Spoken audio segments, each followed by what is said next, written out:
तो पहले मैं तो स्टार्ट करता हूँ कि कल का session, first of all welcome everybody to today's update, all the founders all over the world. सबको हाय, क्योंकि मैंने पहले हाय नहीं किया तो सबको hi, all all the founders all over the world. तो uh, कल का सेशन एक्चुअली क्वेश्चन आंसर्स था, क्वेश्चन आंसर्स का था। श्योर नहीं थे कि एज सर आएंगे नहीं आएंगे, लेकिन अराउंड 2 बजे, अराउंड 2 बजे 2:05 के अराउंड एज सर आए थे।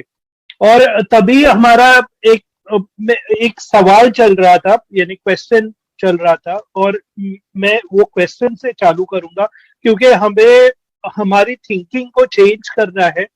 तो मैं वो क्वेश्चन कवर करूंगा। तो हमारे एक इंडियन फाउंडर ने सवाल किया था कि सर, हमारे मेजॉरिटी लोगों की जीमेल की अकाउंट्स है, और आगे जाके अगर जीमेल जीमेल हमारे अकाउंट्स क्लोज करता है तो हम ऑन पैसिव में लॉग इन कैसे करेंगे। तो ये लाइक उसका और इसका सिंपल आंसर है कि हम जरा ओवर थिंक ना करें।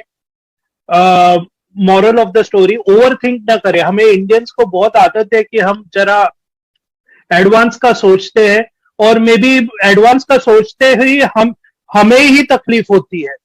तो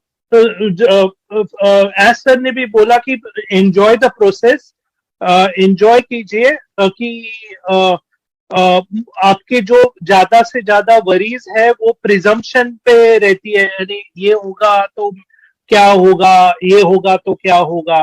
तो प्लीज प्लीज प्लीज ये वो सोच छोड़ दीजिए। अभी का जो प्रोसेस है वो एंजॉय कीजिए। और तो एज सर ने उससे स्टार्ट किया।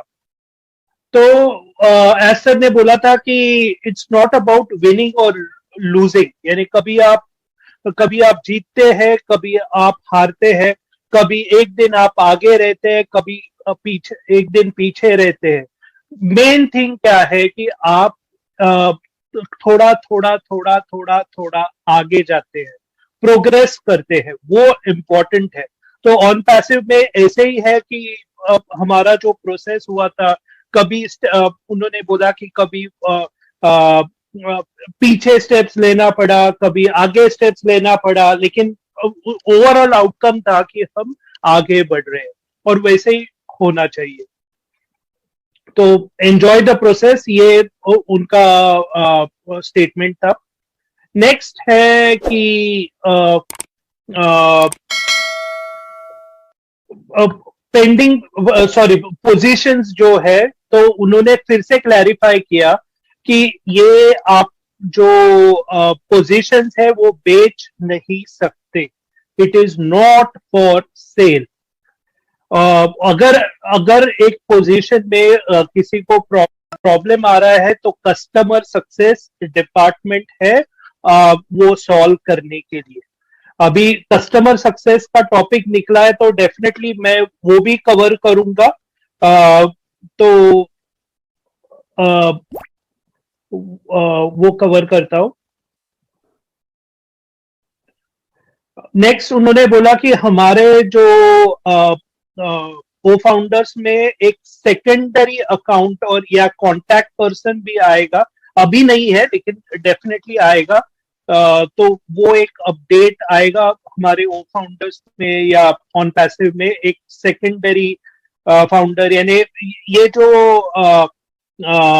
हमारा बिजनेस है वो विलेबल है। विलेबल यानी आप विल बना के पास ऑन कर सकते हैं। पुष्मिंदर जी, मैं बराबर बोल रहा है, ये विलेबल यानी वही हुआ ना? Yes yes yes, definitely. Okay, बिल्कुल विलेबल मतलब कि आप क्या वसीयत जैसे होती है, आगे से आगे चलती रहती है, तो वो चीज। या ओके, तो वो है। नेक्स्ट है कि इंपॉर्टेंट टॉपिक पे आते हैं, और यहाँ पे प्लीज प्लीज प्लीज अटेंशन दीजिए, सपोर्ट इश्यूज। तो उन्होंने बोला कि वो जो भी सपोर्ट पे आए हैं उन्होंने उस पे ध्यान दिया है, और ज्यादा करके हैंडल हुए हैं। और ये जो भी बचे हैं वो वन बाय वन हैंडल होंगे। वन बाय वन हैंडल यानी क्या कि पहले एक्सेस अकाउंट्स का किसको प्रॉब्लम है उसको सब लीडर्स की हेल्प से मांगेंगे डिटेल्स, और बाद में वो प्रॉब्लम सॉल्व करेंगे। बाद में रिफंड्स का, बाद में नो ईमेल्स फॉर कंपनीज, बाद में ईमेल चेंजेस, लेकिन ईमेल चेंजेस में अगर प्रॉपर रीजन होगा तो ही चेंज कर सकते हैं। तो ये सब definitely support issues sort out होंगे। तो मैं यहाँ पे एक्चुअली सभी फाउंडर्स से एक्चुअली बोलना चाहता हूँ कि थोड़े लोगों ने मेरे को कॉल किया था, सर मेरा सर या मैडम ने कॉल किया था और बोला था कि ईमेल चेंज मैंने रॉन्ग रजिस्टर किया और अभी क्या करूं। तो मैंने उनको ऑप्शन दिया था कि रॉन्ग किया है तो मे बी आप रिफंड ले लो। मैं डायरेक्टली ये चीज बोला था क्योंकि ये जो सपोर्ट वाले इश्यूज का अपडेट हमारे पास नहीं था, इसलिए मैंने वो स्टेटमेंट दिया था। लेकिन मैं फिर से अभी बोलना चाहता हूं कि अगर आपके ईमेल के इश्यूज है और एक वैलिड रीजन है तो डेफिनेटली वो आई एम श्योर कि वो सॉर्ट आउट होंगे। तो तो वो एक इम्पोर्टेंट था। और अभी के लिए अब उन्होंने क्लियरली बोला अभी के लिए वो उनका मेन अटेंशन एज सर और उनके टीम का अटेंशन माइग्रेशन प्रोसेस में है। माइग्रेशन प्रोसेस यानी जो डेटा सेंटर में माइग्रेशन हो रहा है उसमें ज्यादा अटेंशन है। एक बार वो यानी अप टू डेट हो गया, बाद में ये सपोर्ट के इश्यूज भी देखे जाएंगे। तो डोंट वरी, आपको पेशेंस रखना है और आई एम श्योर ये सपोर्ट इश्यूज सॉर्ट आउट होंगे। उन्होंने ये भी बोला कि उनको जीरो वरीज है ये इश्यूज के बारे में, और उन्होंने ये एश्योर किया कि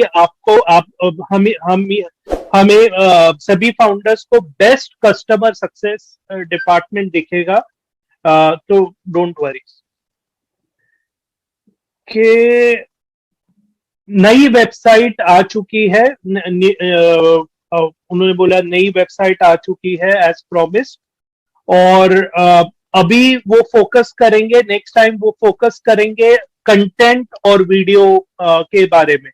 तो और भी चेंजेस ऑन passive.com में आपको दिखेंगे, वीडियोस दिखेंगे, तो वो होगा।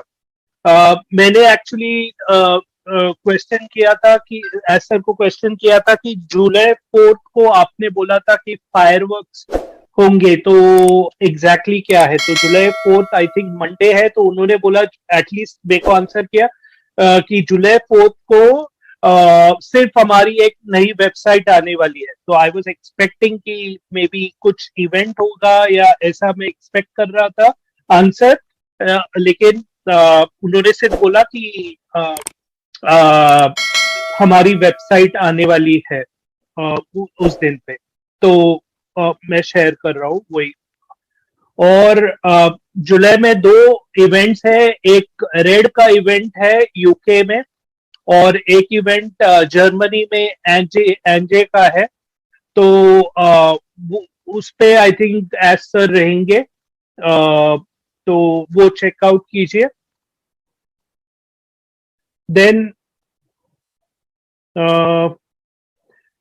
जो पेंडिंग फाउंडर्स है उनको एज सर को लगता है कि उनका ऑब्लिगेशन बनता है कि उनको एक जो लेट ज्वाइन हुए हैं उनको एक फेयर चांस दिया जाए। सो इनको सफिशिएंट टाइम दिया जाएगा पे करने के लिए।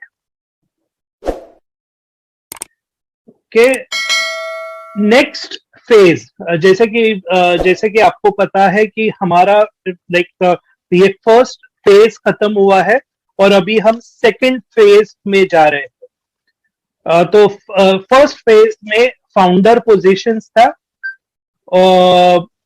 ओके, और अभी उन्होंने बोला कि अगर हम कुछ बेचेंगे नहीं तो हम बैंकरप्ट हो जाएंगे, तो इम्पोर्टेंट है कि हम एक्चुअली बेचे।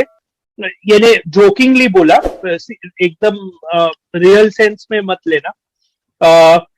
तो जो फाउंडर पोजीशंस थे वो प्रॉफिटेबल नहीं थे कंपनी वाइज, बट लेकिन अभी एक्चुअल आई थिंक ये बहुत इंटरेस्टिंग है कि अभी एक्चुअल कमर्शियल सेल्स होंगे, और वो सेल्स जो होंगे वो कमिशनेबल होंगे। और इनका कमिशनेबल कमीशन किसको आएंगे? हमें सबको आएंगे। तो प्लीज बी एक्साइटेड सभी फाउंडर्स। एंड आई थिंक उस्मिंदर, आप कुछ इसमें आपके इनपुट शेयर करना चाहोगे ये स्पेसिफिक पॉइंट पे? कमिशनेबल। या ओके। नीरज, यस, कमिश्नर वाला वाला जो एक वर्ड है, ये तो वैसे भी एक्साइटेड है। एंड डेफिनेटली जो सेल्स होने वाली हैं वो सारी की सारी कमिश्नरेबल हैं, क्योंकि और सेल्स ये नहीं है कि शायद कुछ कम सेल्स होनी है, वो ऑलरेडी लाइंड अप है बहुत कुछ। एक्चुअली आई होप कि आपको ज्यादा ना बताया जाए, एक्चुअली वो ना ऐश बताना चाहते हैं अभी, क्योंकि ऑलरेडी वो चीजें करके रखी हुई हैं। वो ये नहीं कि हमने जाके शायद उस दिन जाएंगे और कस्टमर ढूंढेंगे, फिर शायद सेल होगी, फिर शायद हमें कमीशन आएगा। So nothing like that. Okay, कुछ चीजें ऐसी होती हैं जो कि अगर इतनी बड़ी कंपनी बन रही है, इतना कुछ हो रहा है, शायद मोस्टली अंदाजा नहीं होता कि जब हम इतने बड़े ऑर्गेनाइजेशन को, इतने बड़े प्रोजेक्ट को हम लेके चल रहे हैं बेसिकली, तो क्योंकि हम वी एज ए फाउंडर, हमें तो चलो ऐसा लगता है कि हम आए हैं तो इसके बाद फिर कंपनी लॉन्च होगी, उसके बाद फिर मार्केट में लोग आएंगे धीरे धीरे और फिर ऐसा होगा। ओके, बट जब इतना बड़ा प्रोजेक्ट को लेके चला जाता है तो बहुत सारी चीजें प्री उसमें होती हैं, जहाँ पे ऑलरेडी सर्टन कोलैबोरेशंस होते हैं। क्या मैं बोलूं ज्यादा, बेसिकली गवर्नमेंट इन्वॉल्व है ऑन पैसिव के इसमें। ओके, शायद वो अभी टाइम से पहले आपको बताना अच्छा भी नहीं है, क्योंकि कई चीजें हैं जो गवर्नमेंट के साथ जुड़ के हम लोग कर रहे हैं ऑन पैसिव। ओके, इसलिए हम लोग इतने कॉन्फिडेंट हैं, इतने ऐश कॉन्फिडेंट हैं। उन्होंने कल बोला भी वेबिनार में कि हमें यूएस गवर्नमेंट वॉच कर रही है, हमें इंडियन गवर्नमेंट भी वॉच कर रही है। ओके, तो वॉच करने का मतलब ये नहीं होता कि हमारे ऊपर वो है। क्यों? क्योंकि दे आर, मतलब कि हम, हमारा सारा कुछ उनके लॉगिन्स उनके पास हैं। और ये भी हो सकता है कि ऐश ने उनको हमेशा बताते हैं कि अब मैं वेबिनार करने जा रहा हूँ, यू में लॉग इन और देखिए मैं क्या क्या बोल रहा हूँ। ओके, तो उनकी बातों से ऐसा लगता होता है कि उन्होंने ऑलरेडी कहा हुआ है कि देखिए जो हम बोलते हैं वो आप जब मर्जी सुन सकते हो, लाइव सुन सकते हो, रिकॉर्डिंग में सुन सकते हो। तो इसलिए जब हम कमिशनेबल सेल्स की बात करते हैं तो हमारे पास बहुत कुछ ऐसा है जो कि फर्स्ट टाइम इस धरती पे होगा। फर्स्ट प्रोडक्ट टाइम ऐसे प्रोडक्ट्स होंगे, उनमें से कुछ प्रोडक्ट्स ऐसे हैं जो कि शायद हम फाउंडर्स ने अभी तक सुने भी नहीं है। ओके, वो चीजें हमने देखी भी नहीं है, तो वो प्रोडक्ट भी उस कमिशनेबल सेल्स में है। बहुत सारी चीजें ऑलरेडी गवर्नमेंट्स के साथ और बड़ी चीजों, ऑर्गेनाइजेशंस और कई चीजों के साथ ऑलरेडी सेटअप टाई अप्स हो चुके हैं, और वो जस्ट उस मोमेंट पे आके जस्ट वो सेल हो जाएंगी। ओके, क्यों होंगी? क्योंकि वो यूनिक हैं, वो प्रोप्राइटरी हैं, वो बाकी जितने भी प्रोडक्ट्स हैं इस धरती के ऊपर वो उनसे अलग है। और अगर हम ओमेल की बात करते हैं तो जैसे अभी नीरज ने बोला था, हमारे इंडिया के फाउंडर, उन्होंने कुछ क्वेश्चन किया था कि अगर गूगल हमारी ओमेल, हमारे मतलब कि हमारे जीमेल्स जितनी भी हैं या हमने रजिस्टर्ड की हुई हैं, तो वो अगर शट वो सब बंद कर देगा कि ये तो ऑन पैसिव, हमें खतरा है ऑन पैसिव से, तो क्या हमारा क्या हाल होगा? तो ऐश ने नो डाउट उस सवाल का मैंने भी जवाब दिया था कि ऐसा पहली बात तो होगा नहीं, ना ही ऐसा होता है कभी। बट जब ऐश भी सुन रहे थे एक्चुअली में मेरे आंसर को, तो जब ऐश आए तो उन्होंने वही बोला मेरे बाद कि ये उल्टा भी तो हो सकता है। ओके मतलब कि गूगल हमें नहीं सेट करेगा, ये उल्टा भी तो हो सकता है कि शायद हम ही उनकी जरूरत हो जाए। ओके, हम ही ऑन पैसिव की ओमेल ही शायद दुनिया की जरूरत हो जाए और दुनिया सारी की सारी ओमेल पे शिफ्ट हो जाए। ओके, तो इस लेवल के प्रोडक्ट है हमारे, इस लेवल का कॉन्फिडेंस है ऑन पैसिव को अपने प्रोडक्ट्स के ऊपर, क्योंकि ऑन पैसिव ने जो प्रोडक्ट्स बनाए वो यूनिक हैं, इसीलिए वो यूनिकनेस उनका सेलेबल पॉइंट है। ओके, जो प्रोडक्ट की जो चीज मार्केट में नहीं आएगी लोग उधर ही अट्रैक्ट होते हैं। ओके,